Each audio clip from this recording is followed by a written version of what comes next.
And welcome everybody to the final yard post-game show for the 2021 season. I am your host, Louis Sung, and I am joined by Ethan Skolnick at Hard Rock Stadium, who was there as Tua Tagovailoa with his legs and not his arm ensured that his record against Bill Belichick's New England Patriots remains perfect. Tua is now 3-0 versus the New England Patriots, whether it's in Hard Rock or whether it's in Foxborough, doesn't matter. And the Miami Dolphins have come out on top 33-24. They have completed the first time. The first time since 2008, I think, since they've had consecutive winning seasons.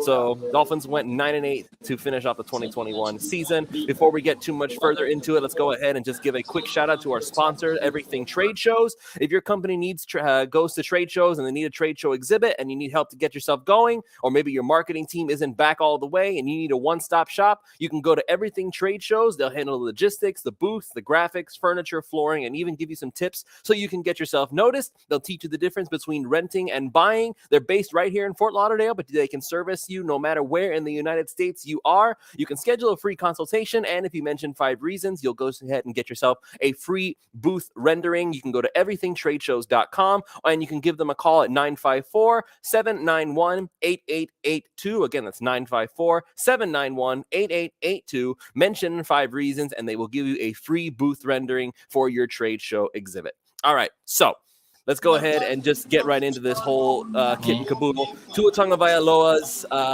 performance was nothing special, but he came up big when the moment called for it, and he did it with his legs, not with his arm. And quite frankly, I'm perfectly okay with that. As a matter of fact, I really, really wish that he had been using his legs all season long. I really wish that he had been running the ball more often. That gets the defense to back off a little bit. There's more than one way to get the defense on their heels. It's not only with deep passes going 50 yards downfield. It's also when you use your legs. You really think that Lamar Jackson doesn't benefit from the fact that he runs so much? Teams are scared to death that he's going to get 10, 20 yards on him at any given moment. So if Tua can get 8-9 yards per carry every time he runs the ball because they think that he's back there just going to sit there like a statue, that helps him out a lot. And that is something that if Tua Tagovailoa remains the quarterback in 2022, which again, there is some skepticism regarding that whole thing, and we can get into that, and we will get into that as the offseason goes down the line. There are a lot of comments already coming in. Some of them are very excited for Tua. Some of them are very excited for another quarterback who is in legal trouble, and I don't want to even say his name. But regardless of the situation, there are certain things that this Miami Dolphins team needs to work on, regardless of who the quarterback is. And I just published an article right now. You can go check it out at 5 Reasons Sports right now. Basically, the top 5 things the Miami Dolphins need to fix this upcoming offseason. It's a primer that has, no matter who the quarterback is, it is universal truth. Okay, so it's universal truth, regardless of who your quarterback is, whether it's Tua, Watson, Aaron Rodgers, Russell Wilson, some other rookie that we don't know their name yet. These are things that Miami needs to fix. And I'm just going to go ahead and we'll get into that a little bit later. But first, Ethan, I want to go ahead and get your perspective from the stadium. What was it like, the whole environment as Miami comes out on top at the last minute? Well, a lot of Patriot fans, obviously, and I apologize for some of the noise in the background, but just trying to escape the radio feed. But, I mean, look, I think the Dolphin fans are obviously happy to end the season on a winning note. I actually think it's the first time since 2002-03 that they've had back-to-back winning seasons, because they didn't have a winning season in 2009. So you're going back quite a bit. With that being said, I mean, let's just look at the reality. I mean, the object in this game is to make the playoffs. They haven't made the playoffs now in 5 years, and they haven't won a playoff game now in 21 years. And so, nothing is good enough until that happens. And so I think I'm with you, and everybody should check out your story on the site.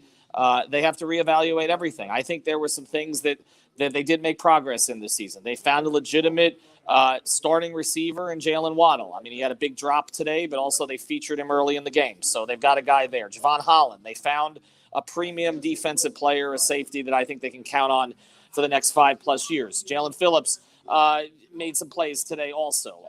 So they hit on their first 3 first-round picks this year, it appears. I think that's certainly a positive. The offensive line looked better today. I don't know if that had anything to do with Jesse Davis not being in there. I don't know why it took 16 weeks. Yes, it did. To figure out. We always appreciate the donations here. It says, "Wow, hope we lose that 109 passing yards next year." We'll talk about that. We're going to get into Tua quite a bit here, but I think we're going to talk so much Tua that I just want to touch on a couple of other things before we go there. I think the defense played well this year when Flores let them play. I think that they waited too long. He waited too long to allow them to play this year. This team, and I think this is something that needs to be evaluated in the offseason, Lewis, beyond just the personnel. These teams under Brian Flores play better without expectations. We've talked about that, and that was the case again today. Like, everybody's like, well, what if you'd won last week? Then you would have won this, and you would have made the playoffs. You know what? If they won last week, I don't know that they would have had this performance today, because we've seen that when there's pressure on them to actually accomplish something, they don't. Also, the coaching staff. I don't think that you can excuse certain things that have happened just because they finished with a winning record. And this is the danger of this, Lewis, okay? Like, you look at this last week. Duke Johnson gets 7 carries in a wet ball game, okay? What happened today should have happened last week.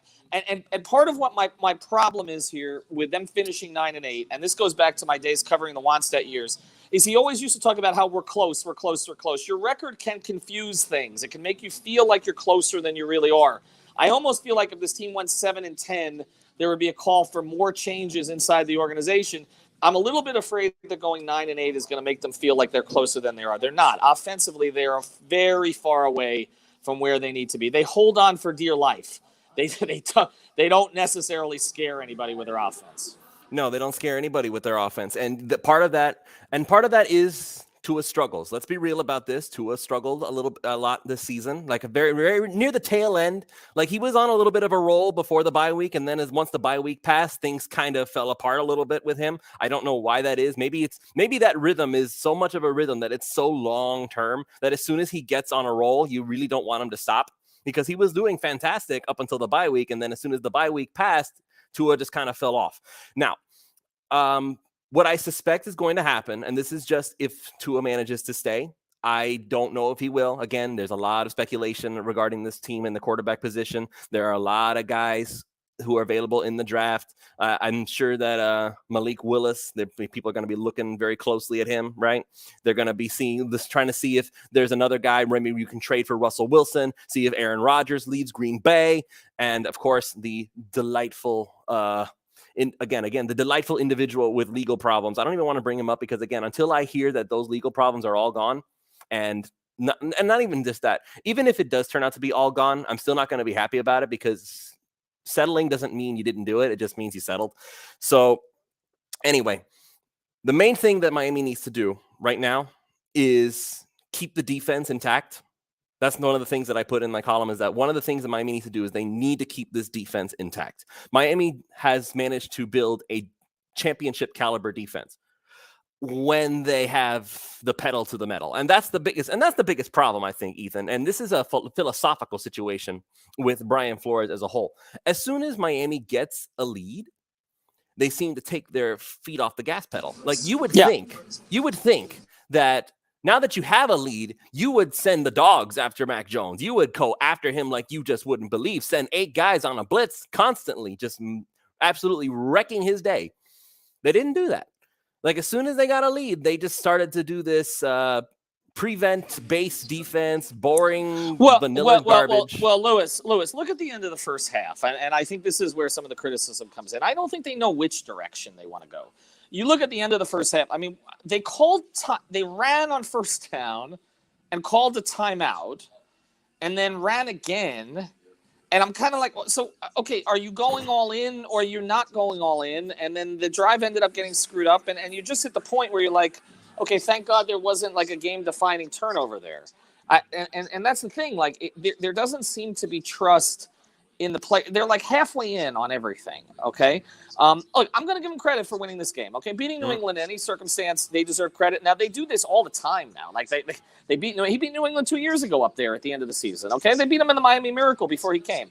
They've won these kind of games before against New England. So I got to give them credit for what they did accomplish today, okay? And you're right, the defense played well enough, but that is the one thing that does seem to be a Flores thing.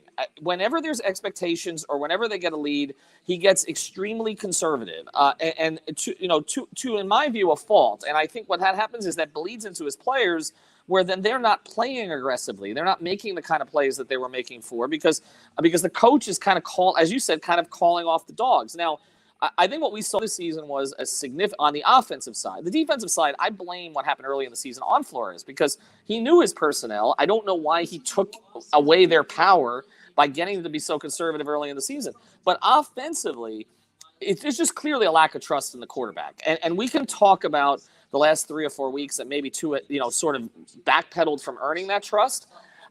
I think that this season was so mismanaged with him between the way that they handled the rumors to everything else. And I think we're going to hear a lot more now that the player is going to be away from the facility. A lot more is going to kind of leak out from people around Tua and others about what he was really dealing with this season. Because it does appear that it affected him. Because he was on a run here, like you said, for 4 games, he was completing 80 to 85% of his passes. He was not great. I would say he played at like an A- level, I thought, for about four weeks. I think he played at like a C+ level for the last 4 weeks of the season. Mm-hmm. That would be a fair assessment, I think. There was an obvious drop-off in his quality of play, and a lot of it, I suspect, again, it has to do with the fact that his rhythm was thrown off. As soon as that bye week passed, it was like a completely different Tua to the Tua that we were getting before. And that, I don't know why that is, but I think a lot of what happens now is that if you get and again, this is one of the universal things. Regardless of who your quarterback is, you must get an offensive line. You must get an offensive line that is worth mentioning, worth having. By the way, speaking of which, last game of the season, nothing on the line. Nothing matters. You finally bench Jesse Davis, throw in Robert Jones, who, by the way, looked a lot better. He looked pretty good. He looked pretty darn good. He looked pretty good. And here's always the question with that, because this comes up on the Heat side too. There's always this question when you're holding a young player out and then you put him in and he plays well, then the fans' natural reaction to that, Lewis, is, well, why didn't he play earlier? And the coaches will always say to you, well, he didn't play earlier because he wasn't ready, and the way that we held him back got him ready for that moment. Typically, I will understand that point of view because that's probably what they're going to say, okay? But in this case, the guy who was starting was so bad, okay? So bad. The worst player on the team, okay? He may be a very likable person. The players may vote him a captain. He was worse, okay, than Austin Jackson. He was worse than Eichenberg. He was worse than pretty much anyone they played on either side of the ball this year, and they kept throwing him out there. He literally cost them the season because he's the one who got Tua hurt early in the year. And if you in my view, if you plug Tua in for Brissett, he probably gets one more game in that stretch. Not all of them, but he probably gets one more game. And you're in the playoffs, okay? So the idea that you waited this long just does not make any sense. And I think we're going to see an offensive line coach firing here in the middle of the night, here in the next 72 hours. They mismanaged that situation. I don't know if it's Flores, the coaching, or the fact that Greer can't pick them. But he did find Robert Hunt, and he had a very good year this year. He made the progress that you wanted to see, okay? So, it's not totally hopeless, but that is kind of one of the frustrations here is that it took them so long to make decisions to get certain guys out who should have been out sooner, okay? Right. And I think, and when you're talking about a season that was basically lost by one game, okay, you look at all of those games, the Jacksonville game, the Atlanta game, the Raider game, the Colts game. You get one of those, you're in the playoffs, okay? And we talked about this on post game all year, that we were going to regret this at the end of the year. I'll throw this back to you, Lewis, and I'd be curious for the commenters' thoughts on this. You want to come out of a season and feel like you settled some things, right? Mm-hmm. I don't feel like they settled a lot. I feel like we're going into the offseason. The Tua debate is still as sort of toxic as ever. I think both sides have an argument to make. I think you can argue that Tua showed enough this season, particularly during that 4-game stretch, that you continue with him and you build around him.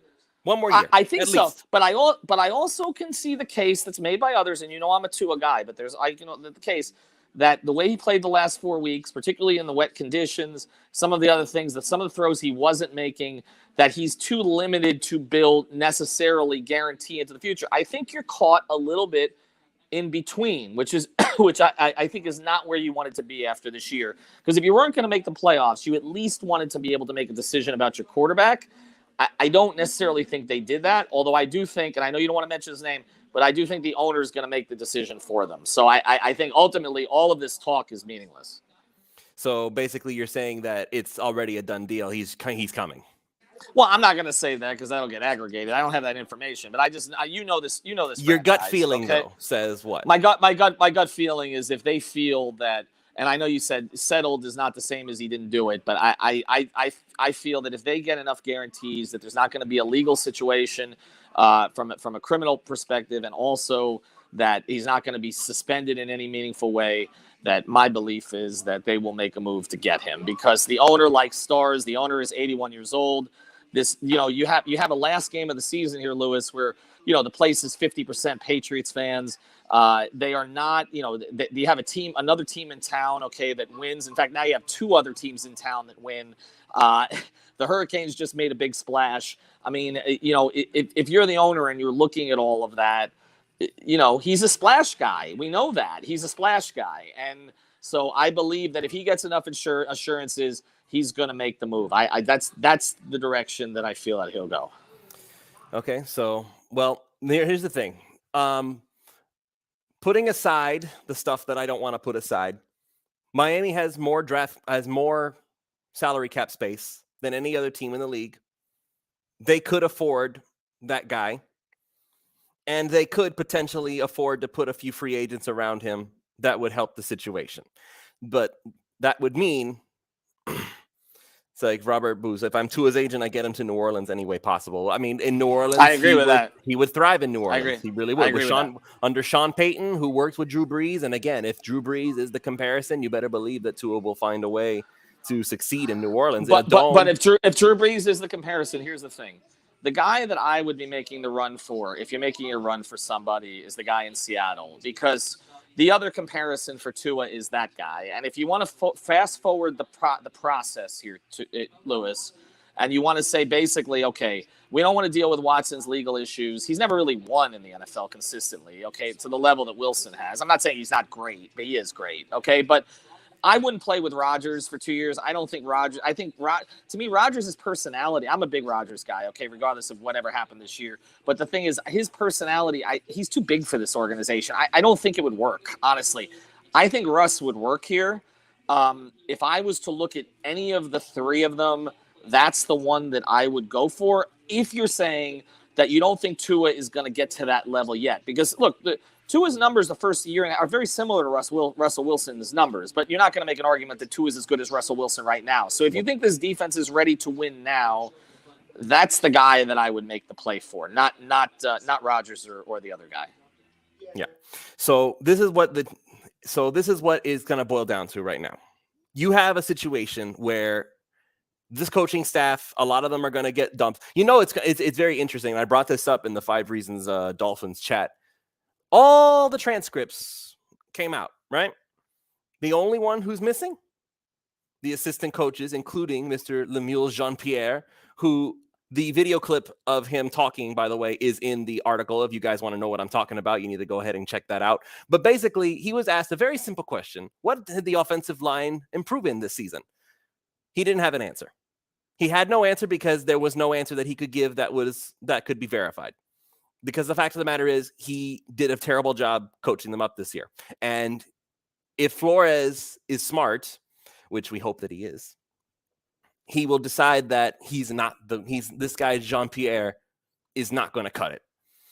With any luck, there are a lot of options floating around right now that the Dolphins can use to upgrade their coaching staff. Now, whether or not he will actually get them is a different story. I know that Joe Brady is still floating around. He could be an offensive coordinator option.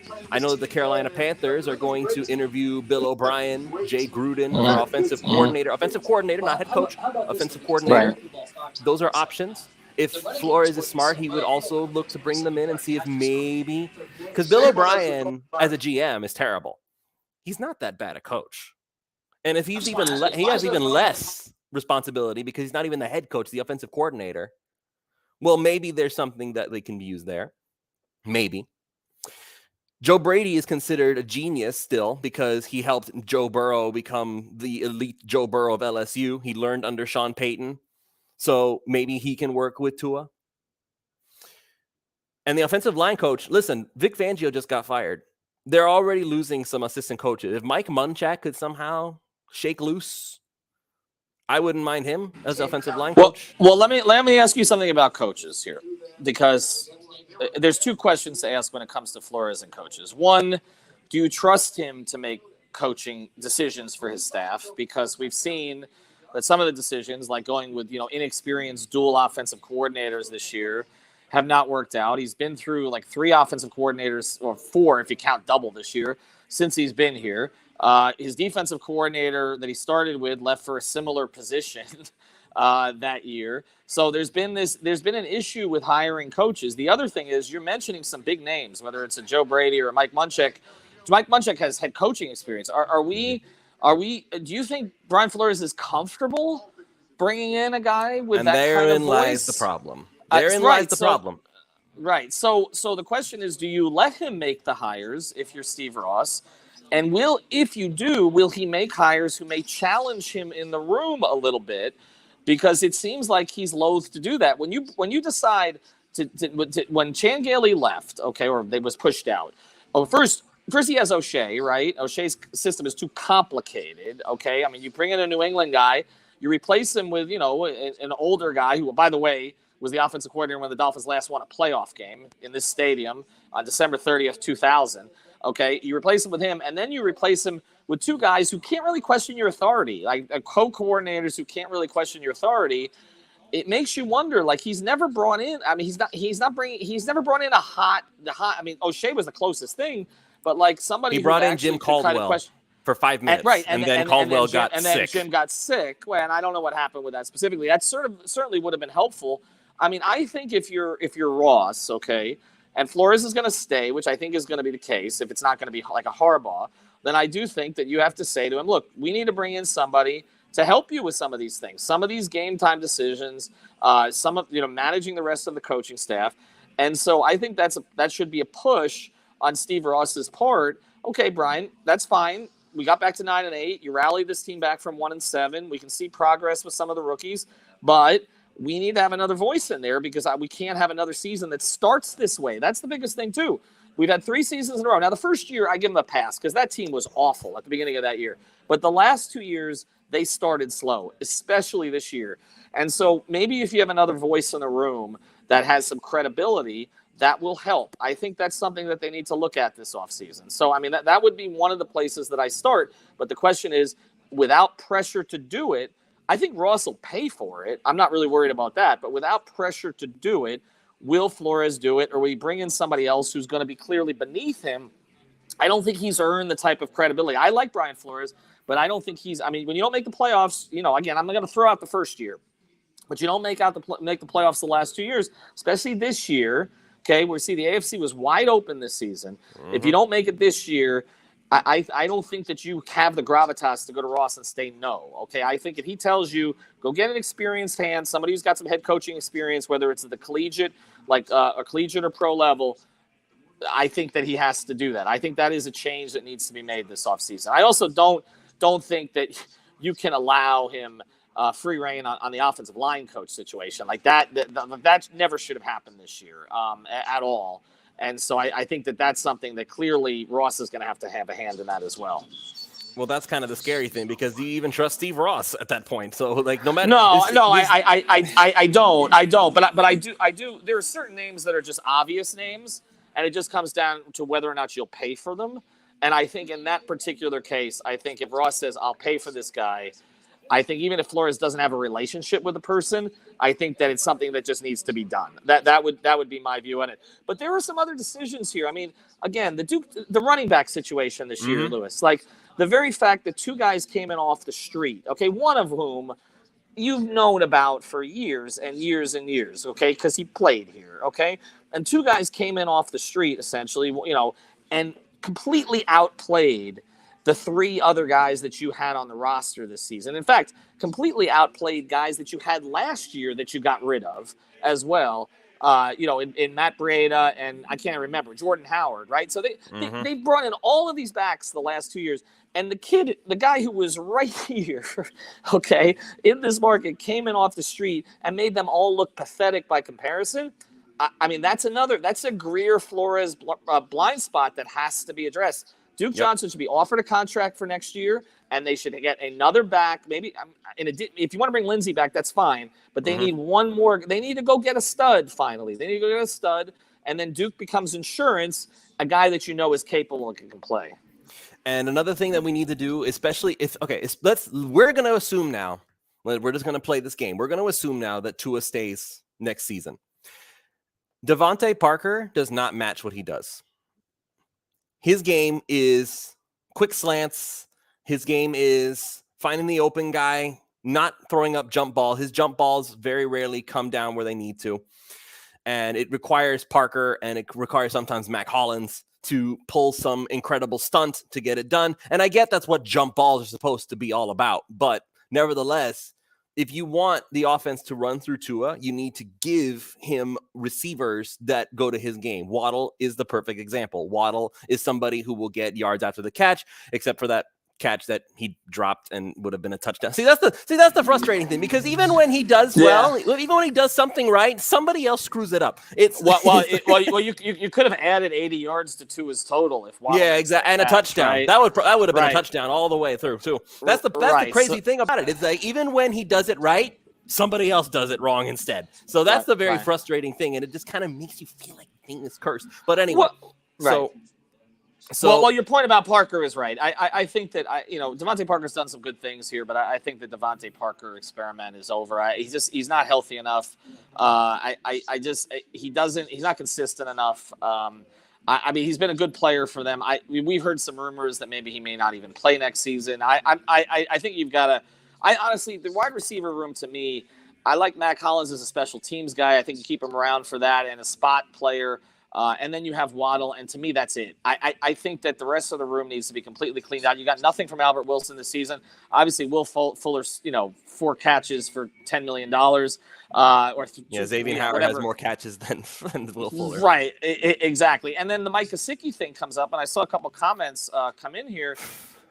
Jason Taylor talked about it. I went to use the restroom here, so they have the radio feed on, and Jason does an excellent job. Jason basically said, I like Mike Gesicki. I would keep Mike Gesicki, but there are games that you can't find Mike Gesicki. And I don't know if he didn't say this. I'm saying this. I don't know if that's about Mike Gesicki or if that's about the play calling or if that's about Tua, but that is true. I mean, there are certain games that he just doesn't become he didn't become a factor either until too late or not at all.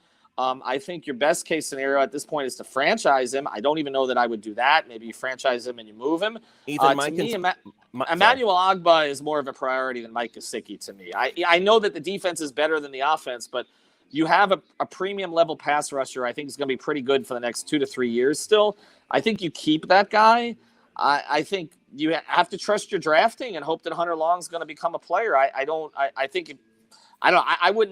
know that I would necessarily overpay for Mike Gesicki at this point if you don't know how to use him. Well, here's what I suspect, Ethan, and this is me just putting on my tinfoil cap right now. Is Gesicki is so open and so honest about how he feels about everything. He goes against the grain of what they don't like that. Dolphins are. Yeah, it's not the Patriot way. They don't like that. But the funny thing about it is, Mike Gesicki would end up in New England, and they would find a way to get Mike Gesicki 70 catches. I'm sure. So, are you kidding? Right? Are you kidding? Mac Jones will love Mike Gesicki. Right. So we could talk about the fact that he doesn't necessarily fit the Dolphin/Patriot way. There's also the tinfoil hat stuff that they were keeping his numbers down this year. I can't prove that, but there were certain games that it just seemed like they just weren't going to him at all. I don't think Tua has an issue throwing to him. We obviously know that he can make difficult catches, so I don't think it was really that. I just think they need to rethink the entire approach with Tua. You're right. Like, if he's going to be the guy, and I don't know that, as we talked about, but they need to find, more quick twitch guys like Waddle. I mean, that's, this is ball gets out quickly, guy can make a play. If they have more of those guys, then maybe they can actually use Waddle to stretch the field a little bit. I understood the thinking on Will Fuller. I know you hated the move at the time, but obviously that one completely busted, so you're not going to go that direction again. But they have to rethink the entire receiver room, but they need to rethink the running back room too. And I'm not a draft a running back in the first-round guy, but you need some kind of a bell cow. And again, if you don't believe it's Duke, I would bring Duke back, but I'm just saying they need to get another guy. You can't Duke go into and another Lindsey season. Both need to come back, and Gaskin and Ahmed can go. And then you add one other guy. Yes, go find somebody who can be the workhorse guy. Because if you don't believe it's Duke Johnson, then you can find somebody else. Now, something else that I wanted to bring up very briefly.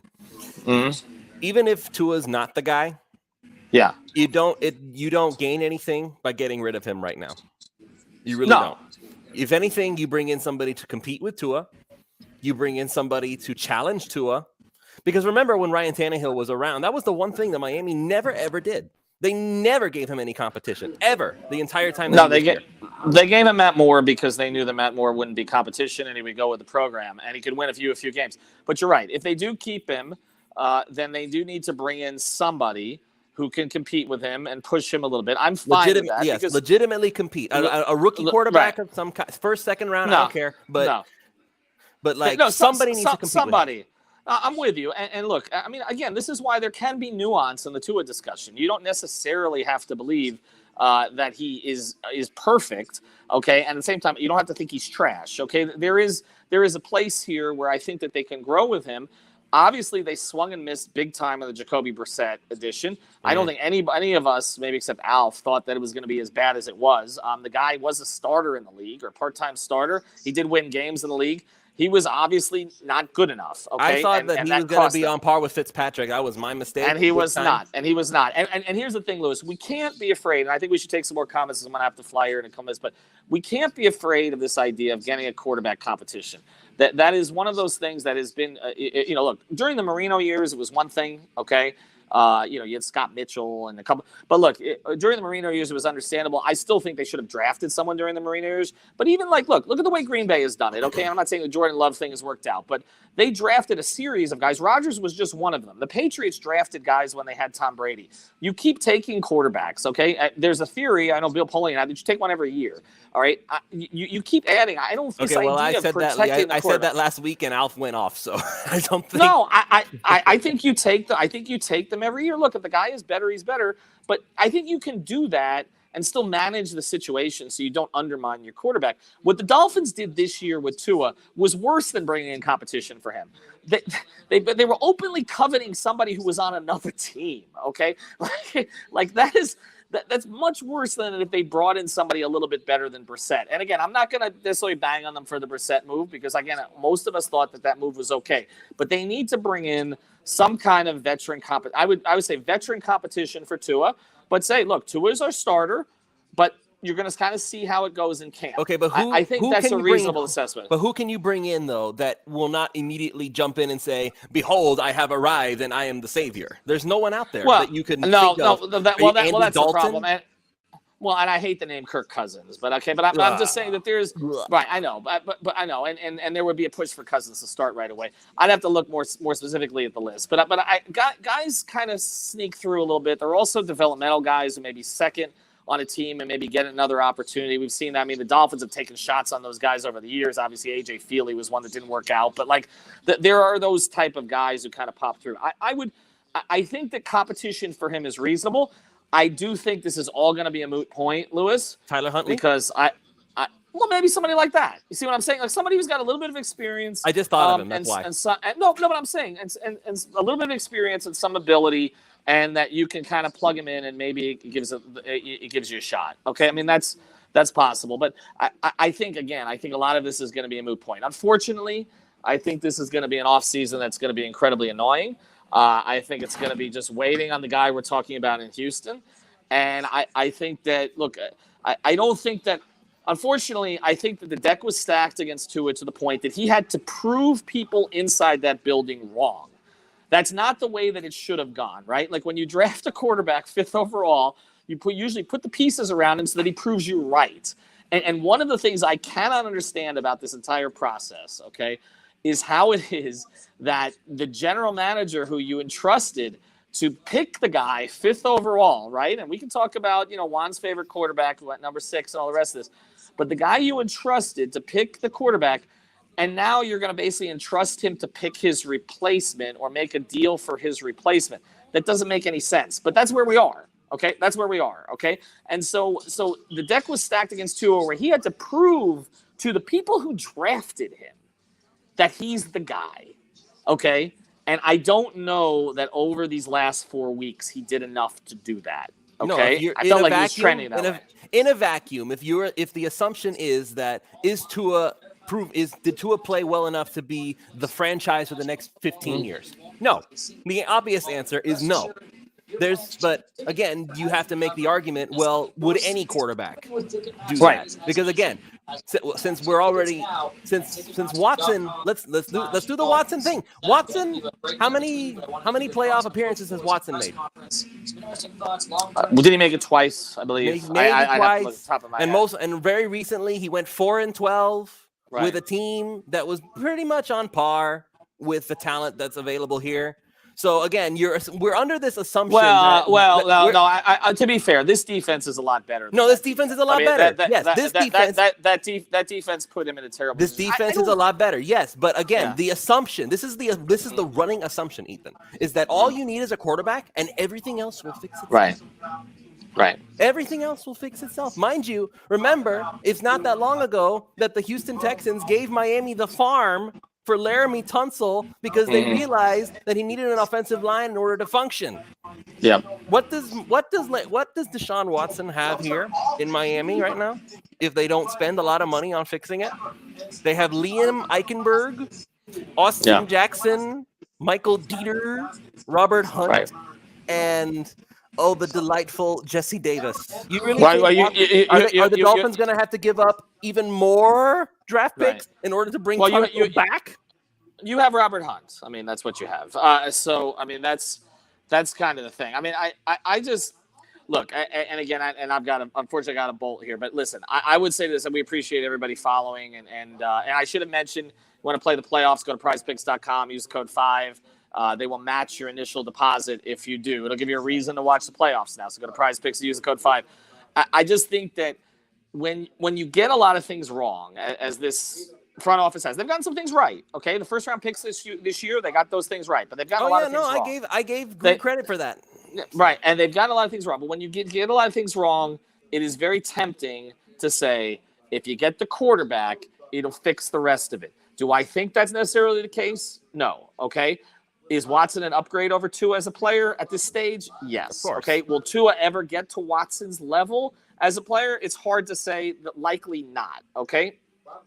That's why I'm saying if you could get Russell Wilson without some of the other issues that you got to deal with Watson, I would take a serious look at it. Okay. But the point is, I think that the owner, as I said here, is about flash.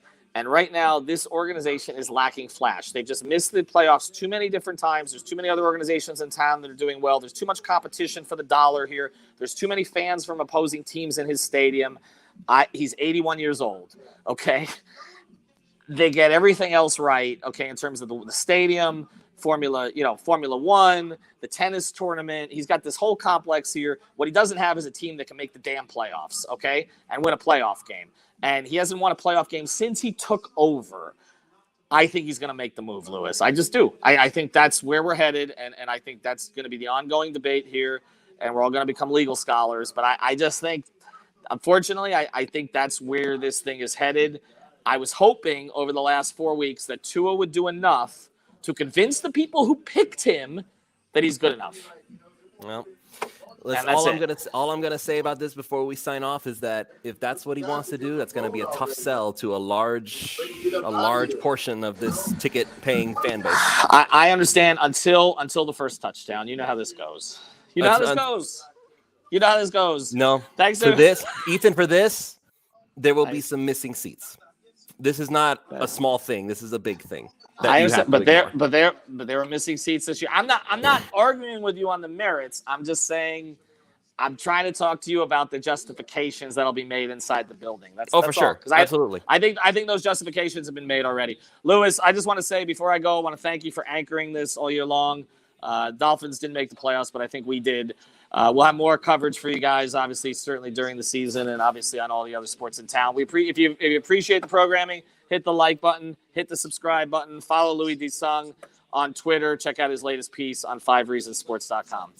All right. And with that, thank you very much for joining us. Again, Everything Trade Shows is our official sponsor for this show. Go to 954-791-8882. You can give them a call. If you mention 5 Reasons, they'll give you a free booth rendering and an everythingtradeshows.com. All right. So thank you all so much for joining us, and we'll see you next year.